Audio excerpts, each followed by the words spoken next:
परभणीत पाण्यासाठी शेतकरी सरसावले। कोरड्या नदीपात्रात भर दुपारी शेतकरी बसून करतायत करपरा नदी रुंदीकरण खोलीकरण करण्याची मागणी। परभणीच्या जिंतूर तालुक्यातील निवळी येथे शेतकऱ्यांकडून कोरड्या नदीपात्रात बसून आंदोलन केले जात आहे।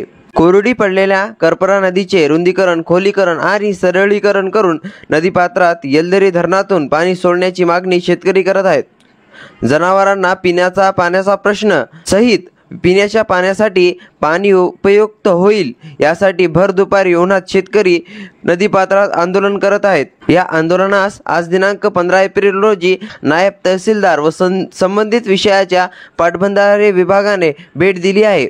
यावेळी नदीपात्रात शेतकऱ्यांसोबत संवाद साधला आहे आमचे प्रतिनिधी शेख अझर यांनी। तर समजून घेऊयात काय आहे नेमका विषय। नमस्कार, आज आपण निवळी या ठिकाणी आहोत।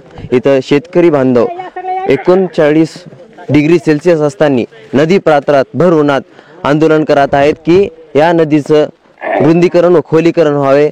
नेमकं काय मागणी आहेत आपण शेतकऱ्यांकडून जाणून घेऊयात। आपल्यासोबत सध्या इर्शाद पाशा शेतकरी आहेत, त्यांच्याशी संपर्क साधूयात।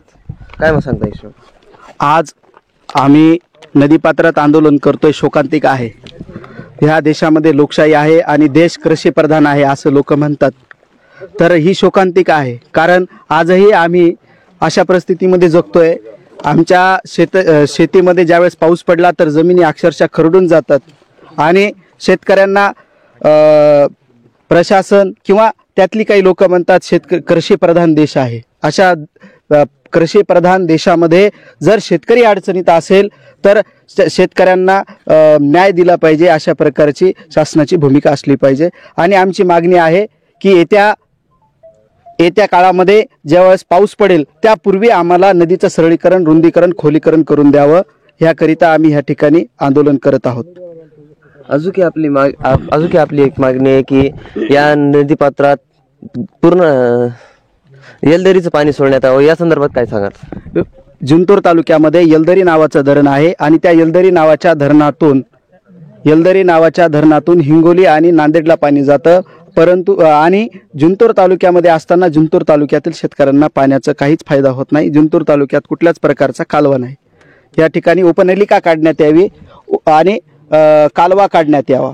आणि काही ठिकाणी उपनलिका आहेत, काही ठिकाणी कालवे काढण्यात आलेले आहेत, परंतु ते अर्धवट आहेत, त्यांना पूर्णत्वास न्यावं ही आमची मागणी आहे। हा कालवा काढल्यानंतर किती गावांना फायदा होईल याचा? जिंतूर तालुक्यातील 87 गावांना त्या कालव्याचा फायदा होईल। गाव कोणकोणती? त्या हिवरखेड्यापासून तर कसरपर्यंत त्या ठिकाणी गावं आहेत। इतरही आपल्या सोबत शेतकरी आहेत, त्यांच्याशी आपण संवाद साधूयात। सर, काय म्हणणं आहे या संदर्भात आपलं? या संदर्भात म्हणणं आहे की आता एप्रिल महिना जवळपास चालू आहे, अर्धा एप्रिल उलटून गेलेला आहे।